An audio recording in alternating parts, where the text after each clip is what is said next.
Blessed evening, family. This is my assignment to memorize 3 verses. Uh, First, Amos 3:7. Surely the Lord God will do nothing, but He revealeth His secret unto His servant the prophet. Um, the second, Proverbs 18:21. Death and life is in the power of a tongue, and they love it shall eat a fruit thereof. And the third is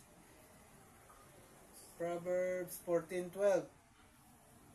There are ways, there are ways, there are ways which cement unto a man, but in the end, I, but in the end, there, but in the end, there are ways of death. Thank you, family.